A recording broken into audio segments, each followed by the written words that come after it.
there is a forgotten layer of manifestation that very few people ever talk about. And if they do talk about it, they usually talk about it in passing. They don't actually get deep into what it means and what it is. And what has been forgotten is the layer of being. So the foundational truth, before really anything else can take hold, is the fact that you are aware. You can try to think positive all day long, but if you are not aware, if you have not stepped into your space of awareness and have observation of the negativity running in you, then the positivity doesn't actually have space to take hold. And what I mean by this is the negativity that you hold inside of yourself, your old past patterns, past beliefs, conditioning, it has been running for years. And for years, you have been reinforcing it, believing it, thinking about it. And it has built up an incredible amount of momentum. In other words, the neural pathways for this negativity or for this identity you're trying to break free of, these neural pathways are very thick and they're very automatic. And so without being aware of what's going on inside of you throughout the day, you might do some, positive thinking in the morning, or throughout the day you're trying to think positive. But there's also this rushing river of negativity taking your attention, and you start following all of that. And so what ends up happening is you become very conflicted inside. There becomes kind of this war where you're trying to force the positivity, but all these old ingrained neural pathways that have much more power to them than this positivity that you're trying to reinforce is pulling your attention in and making you believe in your old self. And so this layer of awareness where you discover that you are awareness itself, where you realize that you are the observer of your mind and not the thoughts. It's a space in which you can see, in an open space, the old negative programming and not buy into it, not give it your belief. So the first step we can do to start to get in touch with this is to really just discover this for us in ourselves. I don't know if that sentence made sense, but the point is, ask yourself the question, who am I? Or who does my thoughts arise to? Because all day long we are saying, I think this, or I think that. Okay, but who thinks this, or who thinks that? You'll see how all of these thoughts that are coming up throughout the day, they're arising within a space. And this space is you, or awareness. You are the seer or the watcher of the thoughts going on inside of your head. But what has happened for most humans is they are perpetually lost in and identified with their minds. So the awareness that they are has been pulled into and distracted by their mind.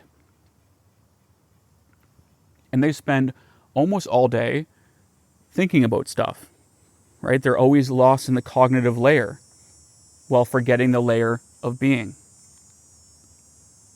And this is because this mind has got an incredible amount of momentum to it from years of you unconsciously following it and believing in it. And so when I first tell you this, to just be aware, it's going to be very difficult to do because you're only going to be able to remain aware for maybe 5 to 10 seconds before the mind takes you over again and you start thinking about all this stuff.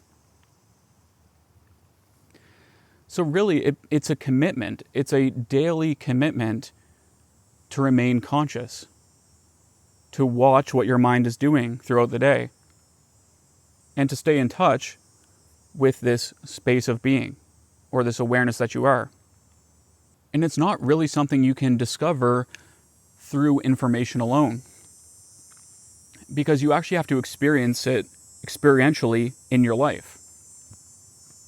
You have to experience being the awareness that is watching the thoughts and not being the thoughts themselves. And so think of two separate people who are both trying to build their desired reality. We have Jenna over on this side, over in this corner, and we have Michelle over in this corner. Michelle has been practicing being aware. So she knows that this mind in her head, these thoughts that arise, aren't who she is. So the old negativity or the old self that she's trying to break free of, when these old thoughts come up and try to get her to do bad behaviors or take action in the wrong direction, or they tell her, you're not worthy of this, or you can't do this, or you're going to fail, she sees them as just thought. She doesn't buy into them. She doesn't believe in them. She becomes disidentified with them. And she treats them like birds chirping in the background, as something that's completely unimportant to her or who she is. So from this place, Michelle is living in the present moment. She's not believing in or buying into the old negativity and the old self. And because of this consciousness, she can consciously choose the types of thoughts that she wants to think and give attention to. Whereas in the other corner, I think I called her Jenna. Jenna has not been building this layer of being or this awareness over her thoughts. So Jenna tries to do some exercise in the morning, like affirmations or a reprogramming audio. And throughout the day, Jenna's trying really hard to keep as if, reinforce the identity that she wants to think from. But all the while she's doing this old negativity or this old self is coming up. And because she has no awareness of the way she's getting pulled into and believing in this self, she actually spends most of the day engaging with and following old negative thoughts and programs in her brain. And so she's at a constant conflict between the new identity she's trying to build and the old self that she's trying to break free of. They're constantly in this almost war with each other.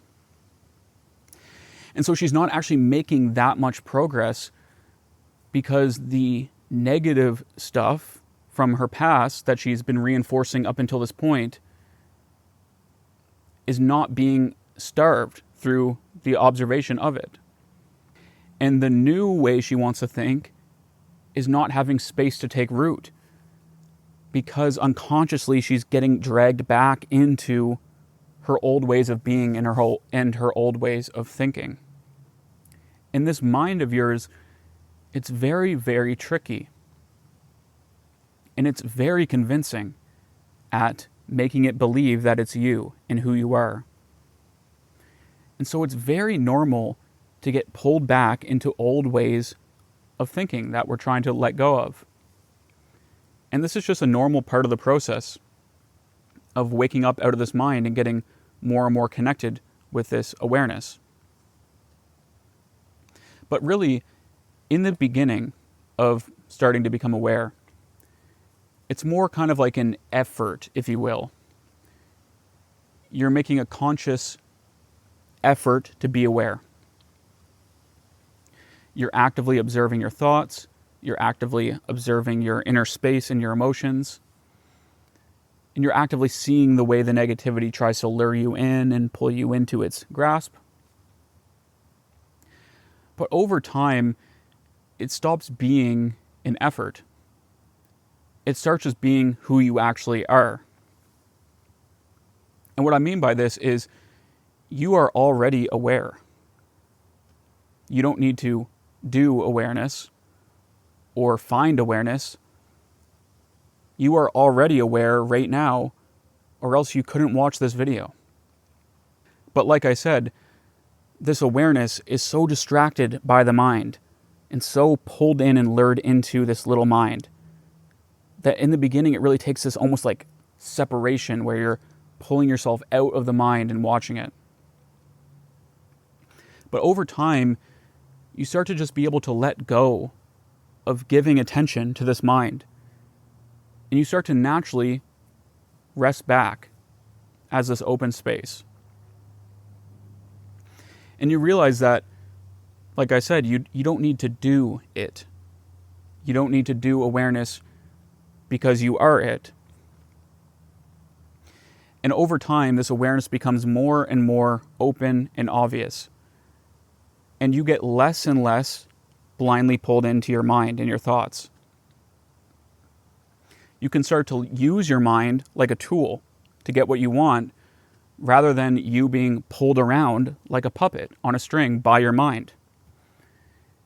And this is really the state that you're in when you're in a state of unconsciousness. So to really start to let go into this space of being, or this open space of awareness, it really helps to understand what letting go actually means. So watch this video if you want to understand that deeper. Anyways, I hope this helped.